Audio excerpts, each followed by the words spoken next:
Spring 1918. World War I was ending. Soldiers returning home from the trenches. They brought something with them. A virus. It started in military camps. Kansas, France, anywhere soldiers gathered in close quarters. At first, doctors weren't worried. Just the flu. People got sick for a few days, then recovered. Nothing unusual. But then it mutated. Summer turned to fall, and the virus changed. It came back stronger, deadlier, and it didn't kill the weak. It killed the strong. Young adults between 20 and 40, the healthiest people. Their own immune systems turned against them. A cytokine storm. The body attacking itself so violently that lungs filled with fluid. Patients drowned in their own blood. They turned blue from lack of oxygen, bled from their eyes, ears, noses, died within hours of first symptoms. Doctors had never seen anything like it. September 1918. The second wave hit. Philadelphia held a massive parade. 200,000 people gathered to support the war effort. Within 72 hours, every hospital bed in the city was full. Within a week, 4,500 people were dead. Bodies piled up faster than they could be buried. Morgues overflowed. They stacked corpses in hallways, in warehouses, in the streets. Gravediggers couldn't keep up. Steam shovels were brought in to dig mass graves. Families couldn't have funerals. There was no time, no space, just death. Everywhere. The virus spread to every corner of the world. No continent was spared. Remote villages in Alaska, islands in the Pacific, cities in India. Everywhere humans lived, the virus followed. In India alone, 17 million died.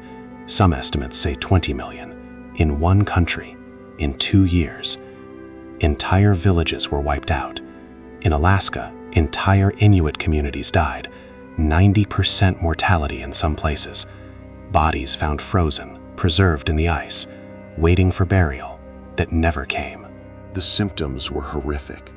It started like normal flu, fever, headache, body aches. But within hours, it became something else. Patients' faces turned dark purple from lack of oxygen. They called it heliotrope cyanosis, a beautiful name for a terrifying death. Blood poured from their noses so fast they drowned in it. Their lungs filled with fluid and blood. X-rays showed lungs that looked like they'd been gassed in the trenches. Doctors were helpless. There were no antibiotics, no ventilators, no ICUs. They could only watch. Young mothers died holding their babies. Soldiers who survived 4 years of war died within days of coming home. Doctors and nurses collapsed at their posts. One nurse in Philadelphia wrote, "The morgues were packed with bodies, stacked one on top of another. The living were hardly able to bury the dead. Undertakers worked 20-hour shifts and still couldn't keep up. Coffins ran out.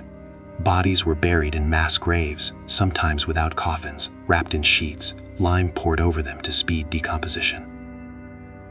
Cities shut down. Schools closed. Theaters, churches, shops, all shuttered. People wore masks, gauze masks that did almost nothing, but it was all they had. Public gatherings were banned. Some cities made it illegal to shake hands, to cough in public, to spit. Police arrested people for not wearing masks, but nothing stopped it. The virus was everywhere. It didn't care about quarantine, about social distancing, about masks. It just killed. By the time it ended, in spring 1920, 50 million people were dead, maybe more. Some estimates say 100 million. More than World War I, which killed 17 million. More than the Black Death, adjusted for population. 1 in 3 people on Earth had been infected. 500 million people. And then, silence. The newspapers stopped reporting it. Governments stopped talking about it. People stopped remembering it. Why? Because the world wanted to move on. World War I had just ended. The Roaring Twenties were beginning. People wanted to celebrate, not mourn. They wanted to forget the horror. So they did, collectively. Survivors rarely spoke of it, not to their children, not to historians. It was as if the world made a silent agreement. We will not remember this. Libraries have almost no personal accounts from survivors, few diaries, few letters. It's called the forgotten pandemic because people actively chose to forget. Even now, most people don't know it happened. They know about World War I. They know about the Great Depression. But 50 million dead? Forgotten.